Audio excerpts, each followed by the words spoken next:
This is the True American Podcast. I'm your host. Got a growing audience there, but I still like to say to my listeners why I call myself the True American Podcast. This was the name of a abolitionist newspaper that was started by a Kentuckian, Cassius M. Clay. And so I do that to honor him and honor what he was all about. Today we have a dear friend with me, a brother, Rabbi. Now, Rabbi, am I pronouncing your last name right? Litvin? Litvin, yep. Rabbi Litvin. And if you go to my website, booktalkwithcorbin.com, you'll see the one or two other interviews I've done with the rabbi. Whenever I have something I want to know about, get a little deeper understanding spiritually about something, what the Torah is saying, he's my go-to guy. And today I wanted to talk about, Rabbi, how you had gone to Jerusalem, Israel, Yad Vashem's International School for Holocaust Studies, and what that school is all about, why you went there, and what you sort of were hoping to accomplish in going to that school. So, Yad Vashem is the Israeli National Holocaust Museum. The word Yad Vashem means memorial in a name. It actually is a quote from Isaiah. In Isaiah 56:5, God promises a memorial in a name. Wow. So the idea is Yad Vashem tries to carry on the names of those 6 million martyrs murdered by the Nazis in the Holocaust. Mm-hmm. And there's an incredible importance to education about what happened in Europe. So the word Holocaust itself is a poorly chosen name. The devastation in Europe was so remarkable that we didn't have a word for it. We didn't have a word for the systematic removal of an entire people, of training, sending them, shipping them across the country and murdering them in factories of mass extermination. There wasn't a word for that. The closest word was genocide. That word had been invented only a couple years earlier to describe what Turkey and the Young Turks were doing to the Armenian population, the mass annihilation. But there wasn't a strong enough word to describe what was happening. The word Holocaust actually means a sacrifice to God, same as Corbin. Wow. But that implies that it was in service to God. So Holocaust means totally destroyed by fire. But it's a reference to a sacrifice to God. It probably wasn't the best word to describe this, but simply humanity didn't have a word to describe the evil that the Nazis were doing in Europe, helped by the Poland and Ukraine and American companies, etc. So for a very long time, the Holocaust played a major role in America and in the Western world in combating hate. When then General Eisenhower, who would later become President Eisenhower, saw the devastation, he called for U.S. Army to film things. He said, there'll be a time when people deny this happened. He said, it's so beyond what humanity has done until now that people aren't going to be able to believe this. And so often, when people learn about the Holocaust, they do so through pictures and videos. And it's incredibly important to recognize when we do that, whose narrative are we following? Who was the picture taken by? One of the most famous pictures of the Holocaust is a young man in a casquette and a cap with his hands up in utter terror. And the average person looking at that picture assumes there's a gun on the other side of a camera. Unquestionably, this young man is facing certain death. But actually, that picture was taken by a Nazi officer holding a camera. But the idea of a Nazi officer looking at this child filled him with such dread, it looks like death is ahead of him. So that idea of educating about the Holocaust is so important because, again, we're seeing rising extremism in politics. We're seeing hateful voices in Congress calling for boycotts against Jews, calling for exclusion of Jews. We're seeing radical voices that want to separate people based on their background, their race, etc. And when you have these hateful voices rising again, when you have neo-Nazis marching, and when you have SJP and radical groups on college campuses speaking out against other people, that stark lesson of the utter depravity that man can get to when we don't stand up against evil, when we don't speak out, is incredibly important. And that's why I felt it was important to travel to Israel. Brother, I want to follow up on a couple of things you said. Number one was that back then, President Dwight Eisenhower had enough wisdom to say, we need to document this, and here's the reason why. It's almost as if he was anticipating Holocaust deniers, or you think he was coming from somewhere else on that? No, he was openly expecting Holocaust denial. In order to share such a hateful point of view today, you need to explain away history. And you see it with many of the great crimes in history. You see people who say regarding slavery, that, it wasn't that bad, beatings were rare, this and that, because that makes it somehow less bad to enslave another person. Mm-hmm. If you beat them not that regularly. Right. Like somehow that fixes the moral stain. Right. But if, for example, so right now there was a huge news today, Unilever, which is an international company which had thought to join the boycott, divest, and sanctions movement against the Jewish people in Israel, made a public statement today they wouldn't do so, in a huge fail for this anti-Semitic movement. Thank God they had an earlier fail last week when the Fifth Circuit Court certified that the law that was passed here in Kentucky through my and other activists' efforts, and in many other states, that said the state cannot engage in such hateful actions, was entirely constitutional. So that movement are using the same exact terminology the Nazis did. Boycott Jewish stores, boycott Jewish businesses, don't give them your money. Okay. For someone like that, when someone says what you're doing is like what the Nazis did, how could you do that? They have to answer, well, what did the Nazis really do? If you're making that comparison, you have to lower the impact of that claim. For a long time in American politics, the accusation of Nazi was perhaps the worst thing you could say to another person, the comparison to Hitler. And unfortunately, that's changing. And it's changing because radical voices are saying, well, Obama's Hitler, Trump's Hitler, Biden's Hitler, Bernie's Hitler, whoever I don't like, they're Hitler. And it's entirely historically inaccurate. But from a very early time, only years after the Holocaust, anti-Semitic voices were saying that the Holocaust never happened, or the numbers are exaggerated, or the gas chambers didn't exist. In a remarkable moment in the 90s, David Irving, who is perhaps the most published Holocaust denier in the modern era, sued Deborah Lipstadt, who is currently serving as the U.S. Special Envoy combating anti-Semitism, who is then a history professor at Emory University, because she called him a Holocaust denier in her book. So he sued her in England, where the libel laws are a lot stronger to defend against. And the court ruled that he was a Holocaust denier, that he was a liar, that there is so much evidence that he had in his possession that proves what he was saying was wrong, that he wasn't a mistaken historian, he was a liar. Wow.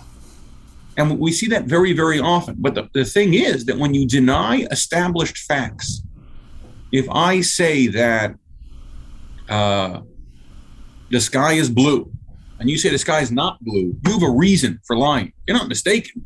You're not confused. Someone who's just denying what everyone knows has to have a reason for that. Rabbi, with you had mentioned some of the radical voices. Like I'm very concerned about this AOC lady in Congress. Not her and the other lady too. I think she's a Muslim sister. And some of the things they say, have you ever heard from them saying some very questionable things about the Holocaust? Or they? So the squad's usual move is not to deny the Holocaust. Their general move, number one, is to universalize it, to remove the Jews as a central character. The Holocaust was specifically the murder of 6 million Jews. Yes. Now, the Nazis murdered many, many more people than that. They murdered dissidents, political dissidents, witnesses, all kinds of minorities, disabled people. But the word Holocaust was specifically crafted to describe their unique genocide towards the Jews. So the idea to universalize the Holocaust, that it's a communal issue. And therefore, any issue I have with the Jewish state or the Jewish people isn't comparable to the Holocaust, because the Holocaust was a human issue, not a Jewish issue. Okay.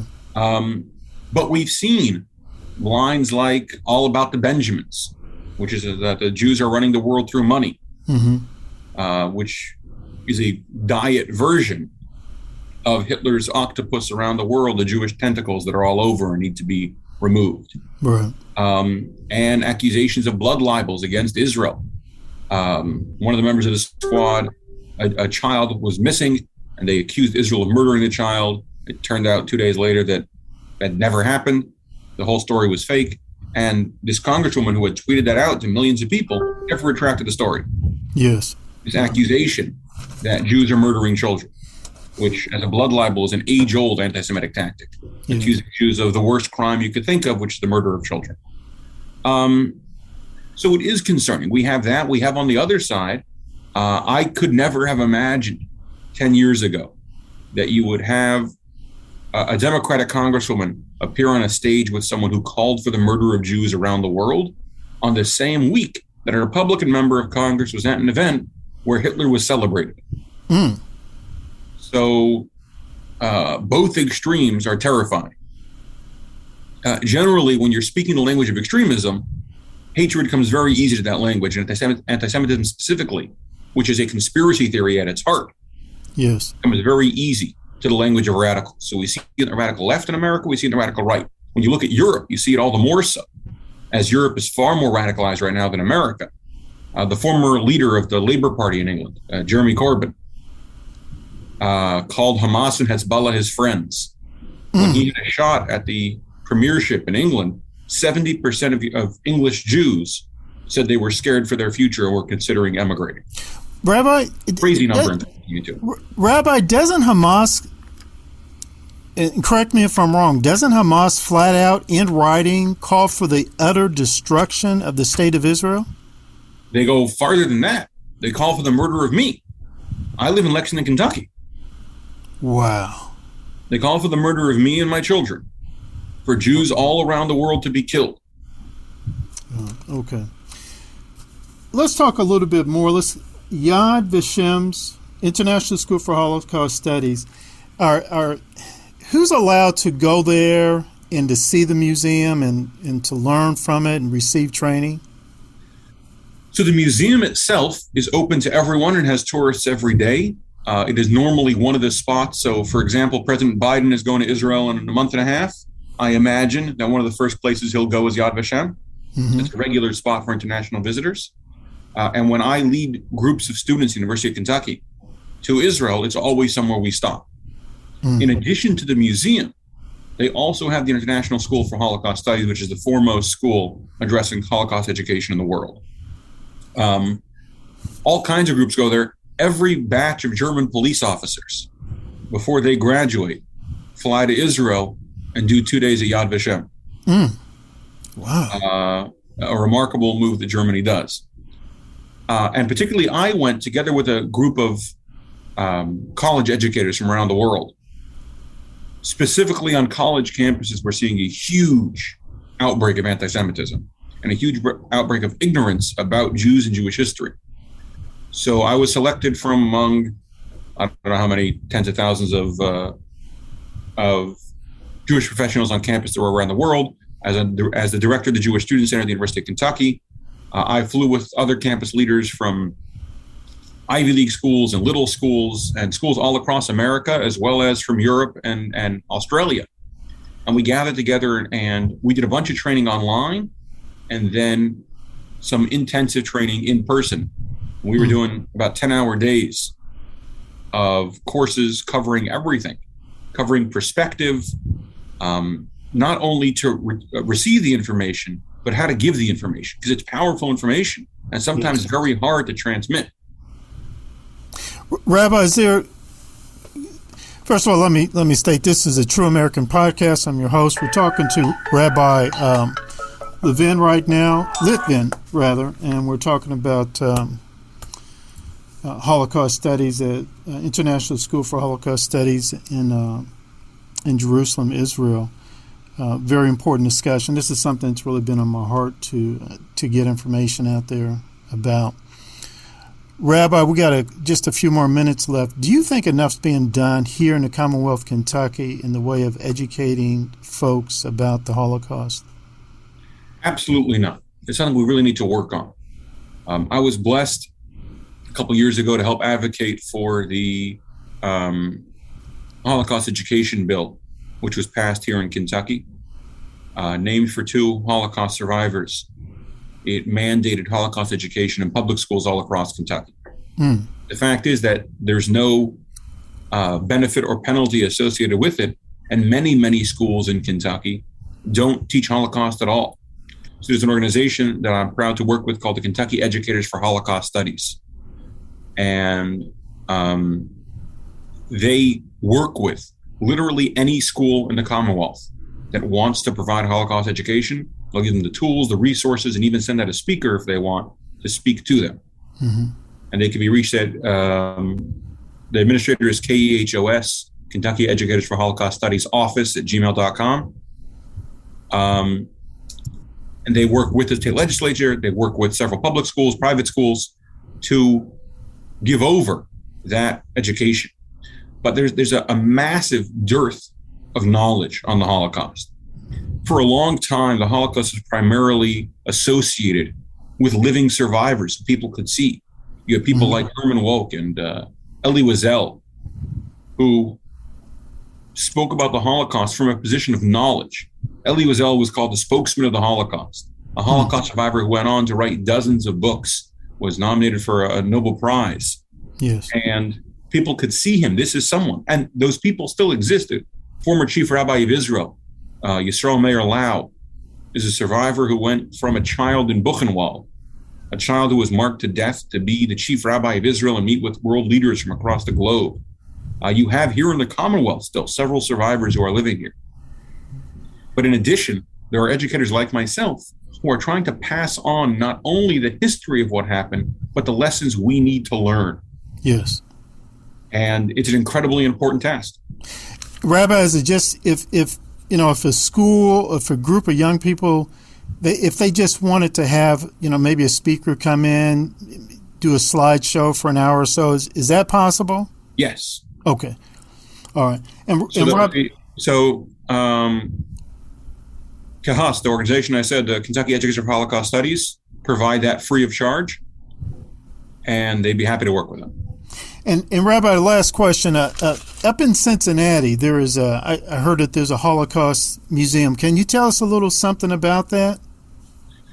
Sure. So the idea of Holocaust museums across the country, there's a national museum in Washington, D.C., and increasingly there are Holocaust museums in many places across the country. In Cincinnati, they have the Nancy and David Wolf Holocaust and Humanity Center. Mm-hmm. It's a remarkable museum that not only talks about the Holocaust, but about hate in general. It's located at the old Union Terminal. That's especially relevant because Cincinnati was a town of German immigrants for a large part. And many Holocaust survivors came to America, got on a train, and arrived at that center, at Union Terminal. So that was the first spot of freedom in America for many Holocaust survivors. And for it now to be a museum to recognize that history is especially meaningful. Yeah. I'm blessed to work with them on several things. We've worked to bring speakers to places in Kentucky. They had a national